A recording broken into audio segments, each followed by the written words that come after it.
अस्सलाम वालेकुम। The voice of Khyber में आपको खुशामदीद। एक नए प्रोग्राम और एक नई शख्सियत के साथ आपकी खिदमत में हाजिर हैं।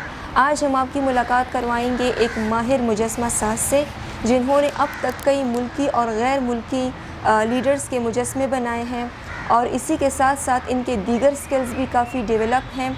इनका नाम अरबाब हाशिम है। अरबाब हाशिम बेसिकली पेशावर से ही बिलोंग करते हैं। मज़ीद इन्हीं से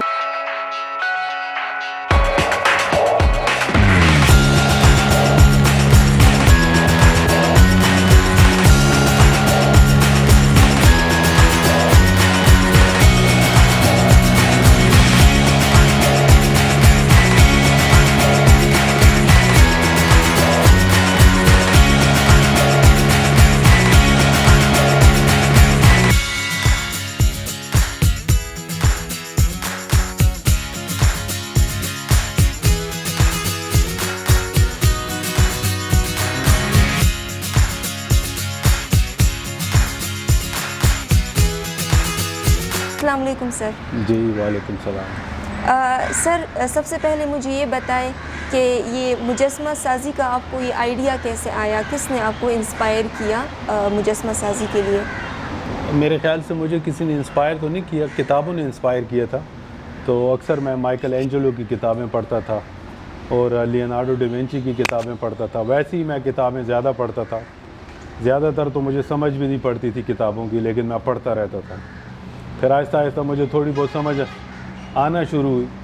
तो फिर बाय चांस आप कह दें, या शऊरी तौर पे या लाशऊरी तौर पे, तो बाय चांस ही मुझे कहना चाहिए कि मैं इस फील्ड में आ गया और आज 20-22 साल से मैं दिन रात मेहनत करता आ रहा हूँ और इस फील्ड के अंदर हूँ मैं।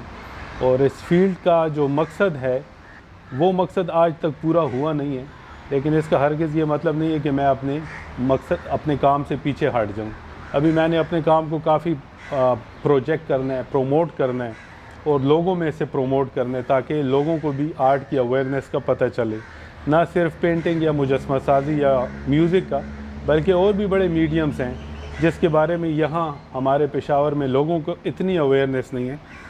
तो बतौर आर्टिस्ट ये मेरा फ़र्ज़ बनता है कि और जितने मीडियम्स भी है उनके बारे में मैं थोड़ी सी डिस्कशंस करूँ और लोगों को थोड़ी बहुत जितनी भी आगाही है तो दे सकूँ। कौन से मटेरियल का आप इस्तेमाल करते हैं और उस मटेरियल की स्पेशलिटी क्या है? इसे मॉडलिंग क्ले कहा जाता है और इसकी स्पेशलिटी ये है कि ये जब इस पर मेहनत हो जाती है तो इससे कभी गालिब बन जाता है, कभी कायद आज़म बाबा बन जाते हैं और कभी कोई और शख्सियत बन जाती है। और इसमें कमाल खुद ब खुद आ जाता है जब आप इसमें मेहनत करते हैं। तो इसे मॉडलिंग क्ले कहा जाता है। अक्सर ये कुम्हार जिससे बर्तन बनाते हैं इसे मॉडलिंग क्ले कहा जाता है और ये काफ़ी मुश्किल से इसे पाउडर फार्म में मट्टी को पहले बनाया जाता है, फिर इसे पानी दे के इसे प्रोसेस से गुजार के फिर इससे हम ये स्कल्पचर्स बनाते हैं। लाइव मॉडल का मुजस्मा बनाते वक्त आपको किसी मुश्किल का सामना होता है? लाइव बनाने का मेरे लिए मुश्किल नहीं है, लेकिन अगर प्रॉपर लाइटिंग ना हो, प्रॉपर जगह ना हो, ठीक है, आर्टिस्ट की सूझबूझ अच्छी ना हो उसके क्राफ्ट के लिहाज से, तो फिर उसके लिए बनाना मुश्किल हो जाएगा। मतलब उसे पता होना चाहिए कि लाइट कहाँ से आ रही है और कैसे इस स्कल्पचर को बनाना है, तो फिर तो कोई मुश्किल नहीं है लाइव से। एक मुजस्मा बनाने के लिए कितने दिन लगते हैं या कितना टाइम लगता है? और एफ़र्ट तो ज़ाहिरी बात है काफ़ी ज़्यादा उसमें लगती है, लेकिन टाइम उसको कितना लगता है? ज़रा ब्रीफली एक मुजस्मे का हमें मेथड आप बता दें। देखिए, बनाना जहाँ तक है तो 3 घंटों से लेकर 3 दिन भी लग सकते हैं। फिर जो मुजस्मा है वो सूखता है, सूखने का टाइम उसे चाहिए। फिर वो भट्टे में पकता है, यानी उसे हम फायर करते हैं। जब वो फायर्ड हो जाता है तो फिर उसके बाद हम उसे फिनिश करते हैं रंग के साथ। जहाँ हम बैठे हैं ऑल अराउंड हमारे मुजस्मे हैं, पेंटिंग्स हैं जो कि गिनती से बाहर हैं, ख़ासकर मुजस्मे। आप ख़ुद बताएं हमें, अभी तक आपने कितने मुजस्मे बनाए हैं? मैंने मेरे ख़्याल से बनाए तो बहुत होंगे, मेरे ख़्याल से 500-600 मुजस्मे तो मैंने बनाए होंगे। कुछ लोगों को बेच दिए, कुछ कॉलेजेस वगैरह में भी मैंने गिफ्ट किए हुए ताकि लोग उन शख्सियात के बारे में सोचें, विचारें और पढ़ें।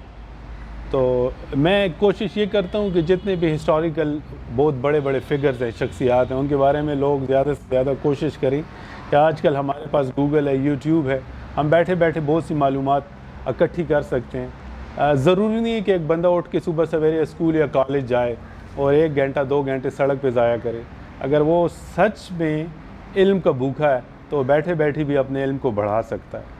तो मेरी ये कोशिश रहती है कि जितनी बड़ी बड़ी शख्सियात हैं इनके बारे में मैं कोई ना कोई बात करता रहूं अपने स्कल्पचर्स के थ्रू, अपने मुजस्मों के थ्रू। जैसे कि आपने बात की तो उसी बात का मैं आपसे दोबारा ज़रा पूछना चाहूँगी। ज़रा क्लिक किया आपकी इस बात ने। आपने कहा कि कुछ मैंने भेजे हुए हैं और कुछ मैंने गिफ्ट्स में दिए हुए हैं, मुख्तलिफ़ इंस्टीट्यूट्स में मेरे मुजस्मे रखे हुए हैं। तो क्या लोग एक दूसरे को गिफ्ट कर सकते हैं ख़ास मौक़ों पर ये जो मुजस्मे आप बनाते हैं?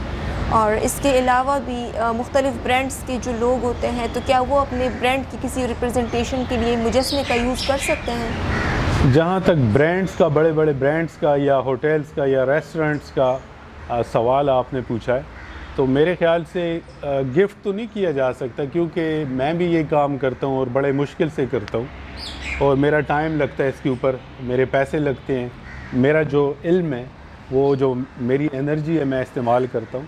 तो जितने भी स्कूल्स हैं, कॉलेजेस हैं, जो प्राइवेट स्कूल्स और कॉलेजेस हैं जो पैसे अर्न कर रहे हैं और काफ़ी ज़्यादा पैसे कमा रहे हैं बच्चों की फ़ीसों से, तो उनको चाहिए कि वो ऐसी लोगों की पेंटिंग्स बनवाएं, ऐसे लोगों के मुजस्मे बनवाएं और अपने स्कूल्स और कॉलेजेस और बोutiques में और जो बड़े बड़े ब्रांड्स हैं इनमें रखवाएं, ताकि अगर कस्टमर्स आएँ, स्टूडेंट्स आएँ, पेरेंट्स आएँ तो उन शख्सियात के बारे में ज़रा सोचें।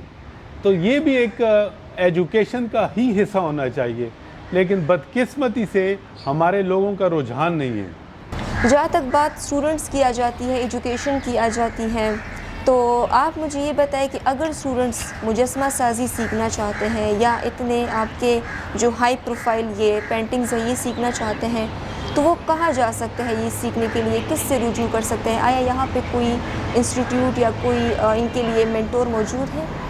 अब पेशावर कितना बड़ा शहर है, पाकिस्तान के कुछ बड़े शहरों में आता है, लेकिन बदकिस्मती से हमारे पास यहाँ कोई एकेडमीज़ नहीं है जिसमें आर्ट को प्रोमोट किया जाए या बच्चों को सिखाया जाए। अगर कोई बच्चा या बच्ची या रिटायर्ड लोग जो कुछ पेंटिंग के बारे में सीरियस हो, जो सीखना चाहें, तो उनके पास ऐसा कोई प्लेटफॉर्म नहीं है जहाँ वो जाके सीख सकें। तो मेरे इन सब स्टूडेंट से रिक्वेस्ट है कि अगर आप लोग सीखना चाहें तो हमें कांटेक्ट कर सकते हैं। मेरा नंबर स्क्रीन के ऊपर है, डिस्क्रिप्शन में आप जाके देख सकते हैं और हमारे साथ कांटेक्ट कर सकते हैं। हम आपको सिखाएंगे, हम आपकी बाकायदा हेल्प करेंगे और ये एक अच्छा काम है। जैसे आप स्कूल में इंग्लिश सीखते हैं, मैथमेटिक्स सीखते हैं, तो आर्ट जब आप सीखते हैं तो आर्ट आपकी पर्सनैलिटी को निखारता है, आपको डिसिप्लिन करता है। यानी मैथमेटिक्स आप इसलिए सीखते हैं ताकि आप माशरे में कोई हिसाब किताब कर सकें, कमाई कर सकें ये, लेकिन आर्ट का भी अपना एक बुनियादी मकसद है, वो आपकी पर्सनैलिटी को निखारता है, आपको एक अच्छा शहरी बनाता है, आपको एक अच्छा इंसान बनाता है। तो मेरे सब दोस्तों से रिक्वेस्ट है कि आएँ हमारी एकेडमी, तशरीफ़ लाएँ और सीखने के अमल में अपने को डालें। अरबाब सर, आपका बहुत शुक्रिया हमें वक्त देने के लिए और इतनी अच्छी मालूमात देने के लिए। उम्मीद है कि नाजरीन भी आपकी इस अच्छी मालूमात से फ़ायदा ज़रूर लें। जी नाजरीन, तो मेरी और अब अरबाब सर की पूरी गुफ्तगू आप लोगों ने सुन ली होगी। उम्मीद है कि इनकी अच्छी मालूमात से आप भी ज़रूर फ़ायदा उठाएंगे और आपके लिए खुशखबरी भी है हमारे स्क्रीन के ही थ्रू कि अरबाब सर अपने ही प्लेस पे, अपने ही घर पे एकेडमी खोल रहे हैं आप सब के लिए, जहां आप आ सकते हैं, आप मुजस्मा साजी सीख सकते हैं, आप पेंटिंग सीख सकते हैं, दीगर जो आर्टिस्टिक वर्क्स हैं वो आप सीख सकते हैं। हम आपको इनका नंबर और कॉन्टैक्ट जो रिसोर्सेज है वो भी अपने डिस्क्रिप्शन में ज़रूर देंगे। इसी के साथ मुझे अगले प्रोग्राम और अगले अजीम शख्सियत की इंटरव्यू तक दीजिए इजाज़त। अल्लाह हाफ़िज़।